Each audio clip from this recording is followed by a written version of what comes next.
Santificação. John Charles Riley. Sem santidade, ninguém verá o Senhor. Hebreus 12:14. Pois essa é a vontade de Deus, a vossa santificação. 1 Tessalonicenses 4:3. Aquele que supõe que Jesus viveu, morreu e ressuscitou somente para prover justificação e perdão de pecados para o seu povo, ainda tem muito a aprender. Consciente disso ou não, ele está desonrando o nosso bendito Senhor, transformando-o em um meio salvador. O Senhor Jesus realizou tudo quanto é necessário para as almas do seu povo, não somente para livrá-los da culpa do pecado mediante sua morte substitutiva, mas também para livrá-los do domínio do pecado, conferindo o Espírito Santo aos seus corações, não somente para justificá-los, mas também para santificá-los. Ele não é apenas a sua justiça, mas também a sua santificação. 1 Coríntios 1:30. Ouçamos o que diz a Bíblia. Cristo Jesus, o qual a si mesmo se deu por nós, a fim de remir-nos de toda iniquidade e purificar para si mesmo um povo exclusivamente seu, zeloso de boas obras. Tito 2:14. Carregando ele mesmo em seu corpo sobre o madeiro os nossos pecados, para que nós, mortos para os pecados, vivamos para a justiça. 1 Pedro 2:24. Vos reconciliou no corpo da sua carne, mediante sua morte, para apresentar-vos perante ele santos, inculpáveis e irrepreensíveis. Colossenses 1:22. Cristo é chamado de o que santifica, e seu povo é denominado os que são santificados em Hebreus 2:11. Graça, portanto, não é apenas indulgência, mas poder para vencer o pecado. E eu quero começar fazendo uma distinção entre justificação e santificação. Justificação entende-se por uma declaração divina ocorrida por intermédio de Cristo na cruz e creditada a nós quando cremos. Ser justificado por Deus significa ser perdoado ou salvo por Deus. E se a justificação é a libertação da condenação final do pecado, que é a morte eterna, que os ímpios sofrerão após o milênio, a santificação é a libertação gradativa do poder do pecado. Se antes eu era escravo do pecado, agora, quando aceito Jesus, ele me liberta gradativamente desse poder escravizador. Se eu antes amava uma determinada coisa, agora vou odiá-la. Eu vou sublinhar essa linha divisória diversas vezes antes de começar a falar propriamente sobre santificação. A justificação não admite qualquer desenvolvimento ou crescimento. Um homem está tão justificado na hora em que vem a Cristo mediante a fé como será por toda a eternidade. A santificação, contudo, tem natureza eminentemente progressiva, admitindo um crescimento e uma ampliação contínuos, enquanto o crente estiver vivo. Se a justificação ela é uma obra terminada e completa, e um crente está perfeitamente justificado a partir do momento que crê, na santificação, comparativamente falando, ela é uma obra imperfeita. Jamais será aperfeiçoada plenamente enquanto não chegarmos ao céu. Na justificação, as nossas obras elas não desempenham qualquer papel. E a simples confiança em Cristo é a única coisa que se faz necessária. Na santificação, as nossas obras revestem-se de vasta importância. Deus ordena que lutemos, que vigiemos, creiamos, nos esforcemos e labutemos. A justificação é um ato de Deus a nosso respeito, não podendo ser visto pelos homens.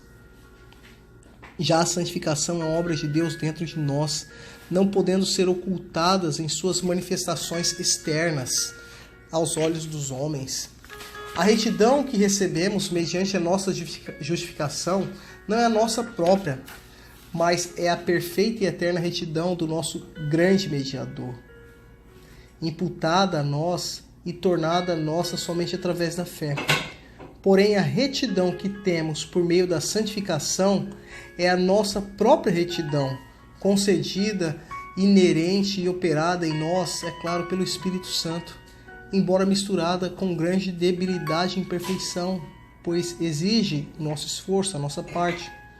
Um homem, ele pode seguir um passo após o outro em sua santidade, estando muito mais santificado em um período da vida do que em outro. Entretanto, ele não pode ser mais perdoado ou mais salvo e mais justificado do que quando creu lá no princípio.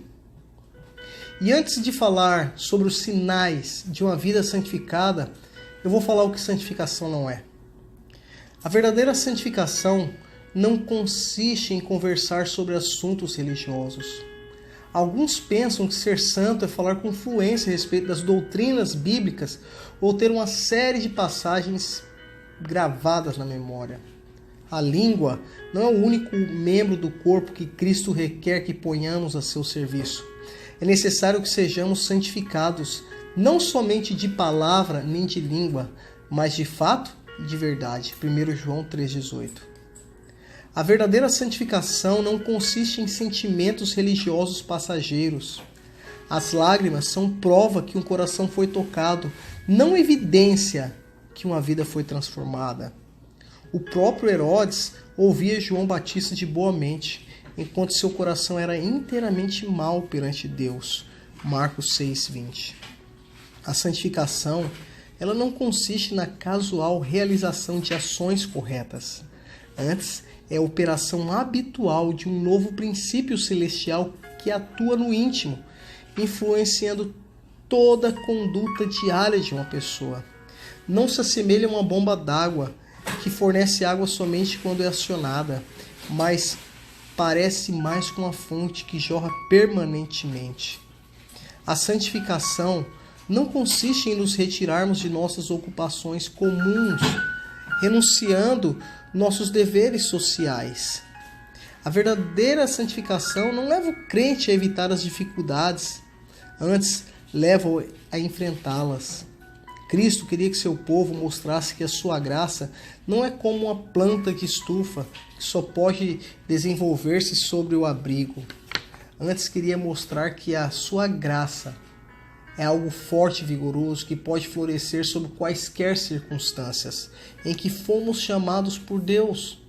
Nosso Senhor disse em oração: não peço que os tire do mundo, mas que os livres do mal. João 17,15.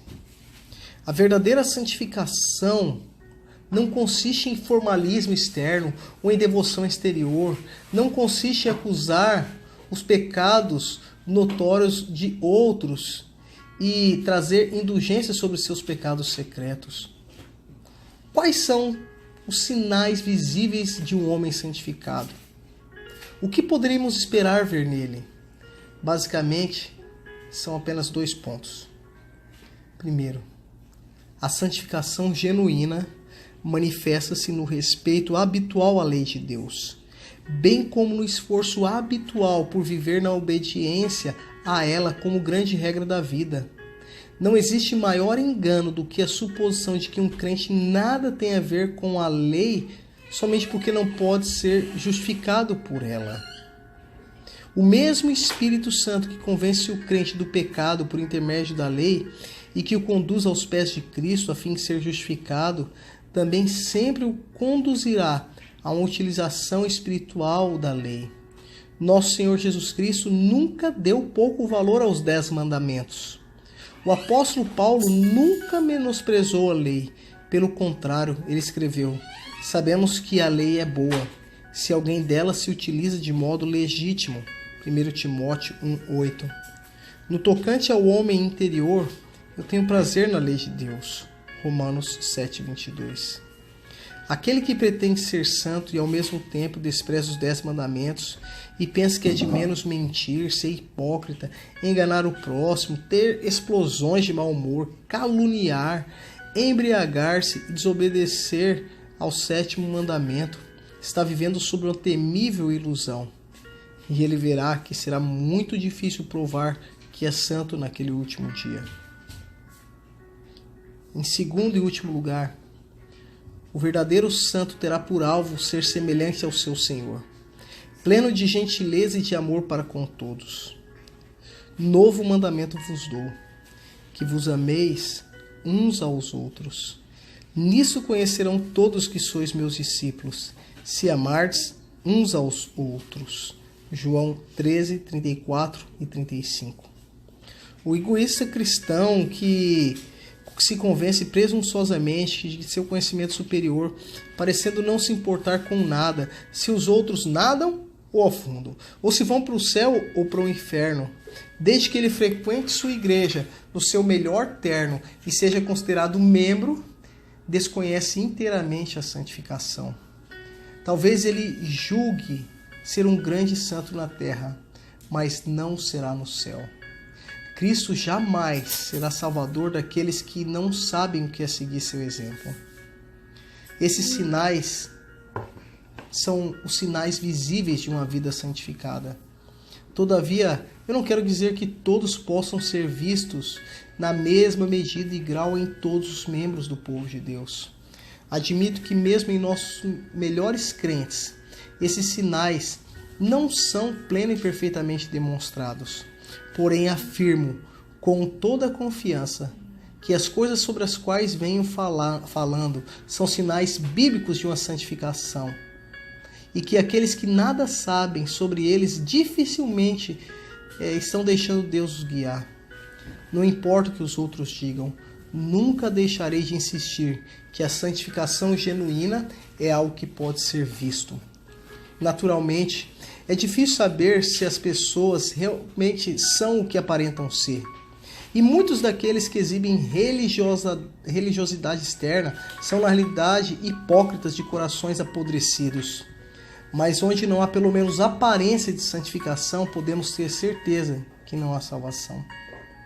A santificação é a única evidência indiscutível da presença habitadora do Espírito Santo. E se alguém não tem o Espírito de Cristo, esse tal não é dele. Romanos 8, 9. O Espírito nunca jaz dormente e ocioso numa alma, mas sempre torna a sua presença conhecida pelo fruto que faz brotar no coração, no caráter e na vida. Diz o apóstolo Paulo, mas o fruto do Espírito é amor, paz, bondade, longanimidade, benignidade, fidelidade, mansidão, domínio próprio. Gálatas 5, 22, 23. Sempre que essas virtudes se façam presentes, ali está o Espírito. Onde essas virtudes não aparecem, os homens estão mortos diante de Deus. Uma pessoa verdadeiramente santificada pode ser tão humilde que nada veja em si mesmo senão fraqueza e defeitos. Tal como Moisés, ao descer do monte, pôde não ter consciência de que seu rosto resplandecesse, à semelhança dos justos na tremenda parábola das ovelhas e dos bodes, pôde não perceber que tem feito alguma coisa digna da atenção e do elogio do seu Senhor. Senhor, quando foi que te vimos com fome e te demos de comer? Mateus 25, 37. Mas independentemente dele ter consciência disso ou não, os outros sempre verão nele um tom, um gosto, um caráter, um hábito de vida diferente dos outros homens. Um santo em que coisa alguma pode ser vista senão mundanismo ou pecado é uma espécie de monstro que a Bíblia não aprova. Que ninguém se engane nesse assunto. Se há algo certo sobre o futuro, é que haverá um julgamento. E se há algo certo acerca desse julgamento, é que as obras e os feitos dos homens serão considerados e examinados. João 5, 29, 2 Coríntios 5, 10, Apocalipse 20, 13, etc. A questão não será como falamos e o que professamos, e sim como vivemos e o que fizemos. Aquele que pensa que as obras não têm importância, visto que não podem justificar, é um crente ignorante.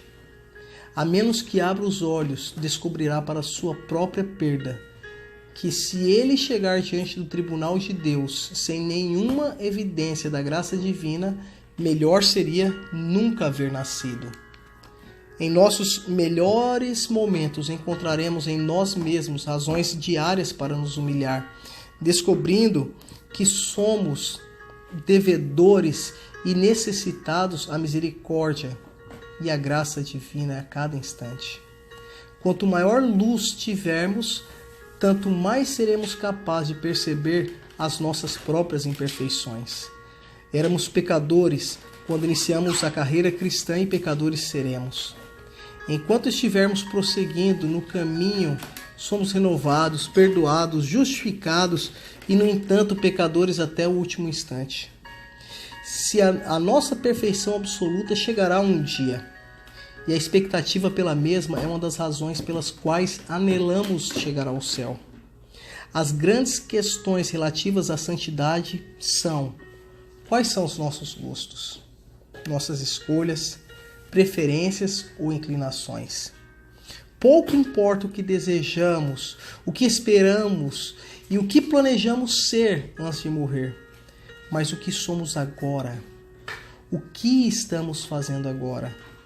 Estamos vivendo de maneira santa ou não?